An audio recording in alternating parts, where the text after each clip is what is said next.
YouTube live ಮಾಡಿರುವಂಥ ವಿಡಿಯೋನು ನಿಮ್ಮದು ಚೆನ್ನಾಗಿ ವೈರಲ್ ಆಗಬೇಕು ಅಂತ ಅಂದರೆ ಈ ಸೆಟ್ಟಿಂಗ್ಗಳನ್ನ ಮಾಡ್ಕೊಳೋದು ತುಂಬಾ ಇಂಪಾರ್ಟೆಂಟು.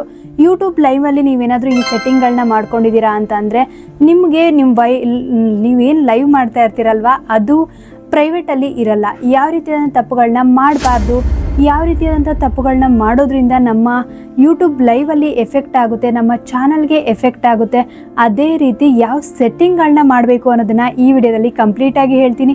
ವಿಡಿಯೋಲ್ಲಿ ಸ್ಕಿಪ್ ಮಾಡೋದಕ್ಕೆ ಹೋಗಬೇಡಿ, ಈ ವಿಡಿಯೋ ಕಂಪ್ಲೀಟಾಗಿ ನೋಡಿ, ಒನ್ ಬೈ ಒನ್ ಎಕ್ಸ್ಪ್ಲೇನ್ ಮಾಡ್ತೀನಿ. ಫಸ್ಟು ನೀವೇನು ಮಾಡಬೇಕು ಅಂತಂದರೆ ಯೂಟ್ಯೂಬ್ ನಾನು ಇವಾಗ ನಿಮಗೆ ಪಕ್ಕದಲ್ಲಿ ಸ್ಕ್ರೀನ್ ರೆಕಾರ್ಡರ್ನ ಹಾಕಿರ್ತೀನಿ.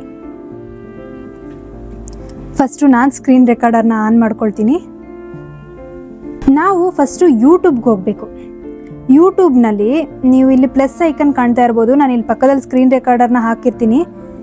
ಪ್ಲಸ್ ಐಕನ್ ಇದೆ ಅಲ್ವಾ, ಅಲ್ಲಿ ಆ ಪ್ಲಸ್ ಐಕನ್ಗೆ ಹೋಗಬೇಕು. ಪ್ಲಸ್ ಐಕನ್ಗೆ ಹೋದ ತಕ್ಷಣ ನಿಮ್ಗೆ ಏನು ಕಾಣಿಸುತ್ತೆ, ಇಲ್ಲಿ ವಿಡಿಯೋ ಇರುತ್ತೆ, ಶಾರ್ಟ್ಸ್ ಇರುತ್ತೆ, ಪೋಸ್ಟ್ ಇರುತ್ತೆ, ಇದೆಲ್ಲ ಇರುತ್ತೆ.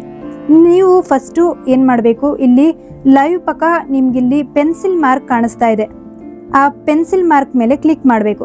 ಆ ಪೆನ್ಸಿಲ್ ಮಾರ್ಕ್ ಮೇಲೆ ಕ್ಲಿಕ್ ಮಾಡಿದ್ರೆ ಇಲ್ಲಿ ನೀವು ಏನು ಪ್ರೊಫೈಲಲ್ಲಿ ಏನು ಫೋಟೋ ಇಟ್ಟಿದ್ದೀರೋ ಅದೇ ಫೋಟೋ ಬರುತ್ತೆ.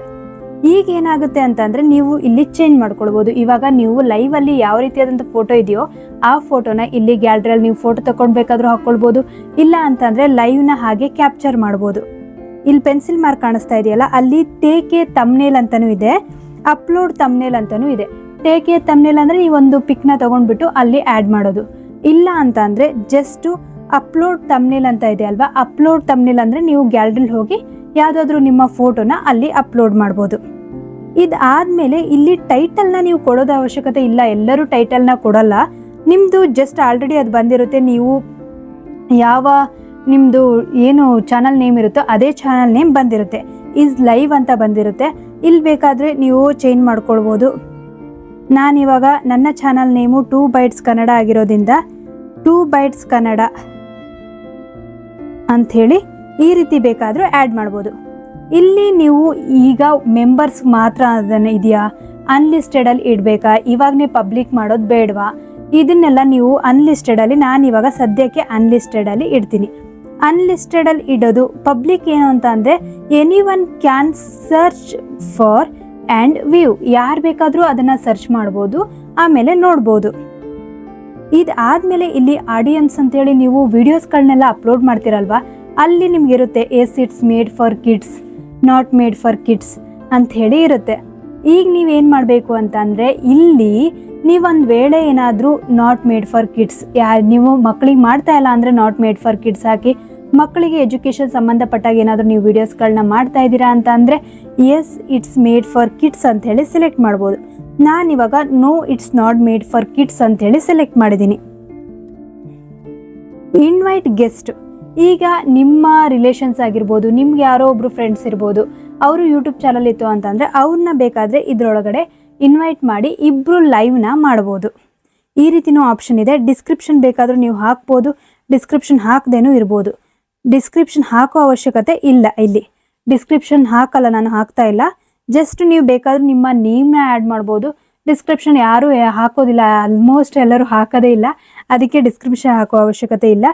ಲೊಕೇಶನ್, ಯಾವ ಲೊಕೇಶನ್ ನೀವು ಮಾಡ್ತಾ ಇದ್ದೀರಾ ಅಂತ ಅಂದರೆ ಅಲ್ಲಿ ಆ ಲೊಕೇಶನ್ಲಿರೋರಿಗೆ ಬೇಗ ರೀಚ್ ಆಗುತ್ತೆ, ಅದಕ್ಕೆ ನೀವು ಯಾವ ಲೊಕೇಶನ್ ಇದ್ದೀರಾ ಆ ಲೊಕೇಶನ್ನ ಆ್ಯಡ್ ಮಾಡಬೇಕಾಗುತ್ತೆ.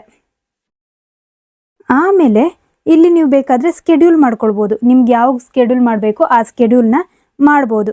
ಆಮೇಲೆ ನಿಮ್ಮದು ಮಾನಿಟೈಸೇಷನ್ ಆಗಿದೆ ಅಂತಂದರೆ ಪ್ರೊಡಕ್ಟು ಟ್ಯಾಗ್ ಮಾಡೋಕ್ಕೆ ಬರುತ್ತೆ. ನಿಮ್ಗೆ ಯಾವುದಾದ್ರೂ ಪ್ರೊಡಕ್ಟ್ಸ್ಗಳು ಅಲ್ಲಿ ನೀವು ಲೈವಲ್ಲಿ ಶೇರ್ ಮಾಡಬೇಕು ಅಂತಂದರೆ ಆ ಪ್ರಾಡಕ್ಟ್ನ ಇಲ್ಲಿ ನೀವು ಟ್ಯಾಗ್ ಮಾಡ್ಬೋದು. ಯಾವ ರೀತಿ ನೀವು ಯೂಟ್ಯೂಬ್ ವಿಡಿಯೋಸ್ಗಳನ್ನ ಅಪ್ಲೋಡ್ ಮಾಡುವಾಗ ನಿಮ್ದು ಯಾವ್ಯಾವ ಪ್ರಾಡಕ್ಟ್ಸ್ಗಳಿರ್ತಾವಲ್ವ ಅದನ್ನು ಆ್ಯಡ್ ಮಾಡ್ತೀರಾ. ನಿಮ್ಮದು ಒಂದು ವೇಳೆ ಮಾನಿಟೈಸೇಷನ್ ಆಗಿಲ್ಲ ಅಂತಂದರೆ ಆಗ ನಿಮ್ಮ ಪ್ರಾಡಕ್ಟ್ ಆಪ್ಷನ್ ಬರಲ್ಲ. ಮಾನಿಟೈಸೇಷನ್ ಆಗಿದೆ ಅಂತಂದರೆ ಇಲ್ಲಿ ಕೆಳಗಡೆ ಟ್ಯಾಗ್ ಪ್ರಾಡಕ್ಟ್ಸ್ ಅಂತೇಳಿ ತೋರಿಸ್ತಾ ಇರುತ್ತೆ, ಅದನ್ನು ಬೇಕಾದರೂ ಮಾಡ್ಬೋದು.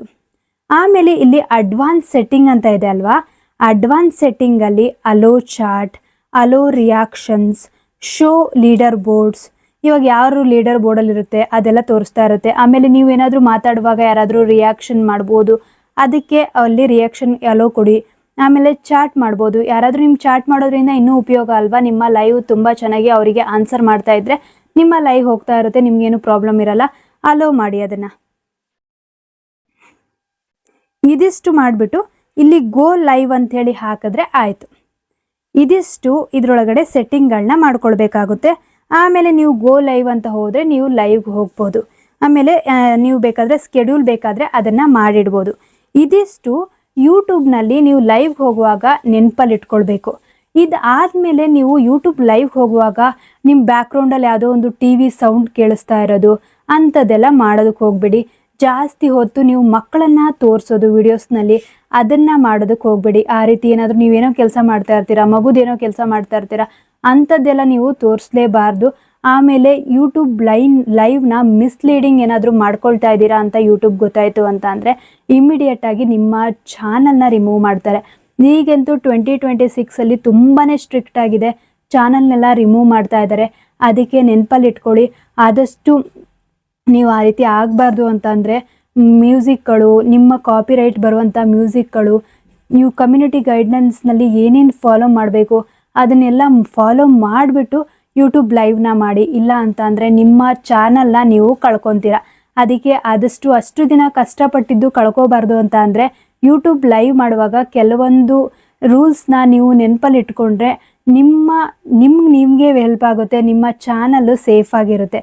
ಈ ವಿಡಿಯೋ ನಿಮ್ಗೇನಾದರೂ ಒಂದು ವೇಳೆ ಇಷ್ಟ ಆಗಿದರೆ ಲೈಕ್ ಮಾಡಿ, 2 Bytes ಕನ್ನಡ ಚಾನಲ್ನ ಸಬ್ಸ್ಕ್ರೈಬ್ ಮಾಡಿ, ಸಪೋರ್ಟ್ ಮಾಡಿ.